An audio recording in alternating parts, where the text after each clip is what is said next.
حضرت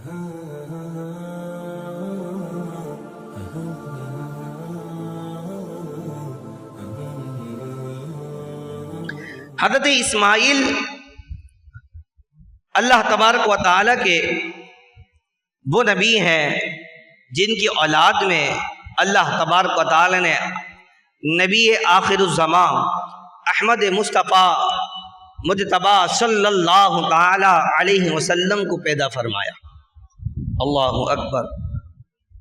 آپ اپنے وعدے کے اتنے زیادہ سچے اور پکے اور وعدہ نبھانے والے تھے کہ اگر کسی سے کسی بات پر وعدہ کر لے تو اس وعدے کو پورا کیا کرتے تھے۔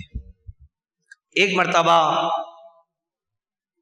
حضرت اسماعیل علی نبینا علیہ الصلوۃ والسلام ایک شخص کے ساتھ سفر پر تھے، ایک مقام پر ٹھہرے۔ اس شخص نے بازار جا کر کچھ چیزیں خریدنی تھی، تو اس نے حضرت اسماعیل سے کہا کہ آپ یہاں ٹھہریے، میرا انتظار کریے، میں جا کر کچھ ضروری سامان کو خرید کر پھر واپس لے آؤں گا۔ آپ نے اس سے وعدہ کر لیا، ٹھیک ہے میں تمہارا یہاں انتظار کرتا ہوں۔ وہ شخص بازار میں گیا، خریداری کری، سامان لے لیا، جو ضروری سامان اس نے خریدنا تھا لینا تھا وہ سامان لیا، اور وہ سامان لے کر اب وہ بھول گیا کہ میں حضرت اسماعیل کے ساتھ آیا تھا اور انہیں کہہ کر آیا ہوں کہ آپ یہاں دروازے پر بیٹھیے، ٹھہریے، میں آ رہا ہوں۔ وہ اس بازار کے دوسرے راستے سے نکل کر اپنے گھر کی طرف چلا گیا۔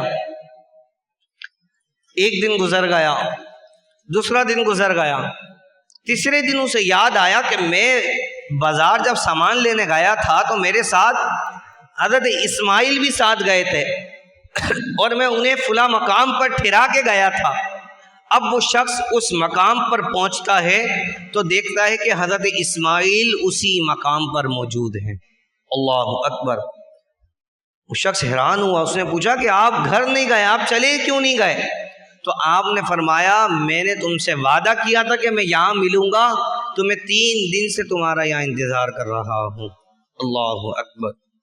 اسی طرح اور بھی واقعات حضرت اسماعیل کے حوالے سے ملتے ہیں کہ آپ پکے سچے جو ہے وعدہ نبھانے والوں میں شامل ہیں، کہ کسی بات پہ جب آپ وعدہ کر لیتے تو آپ اس وعدے کو ضرور نبھایا کرتے۔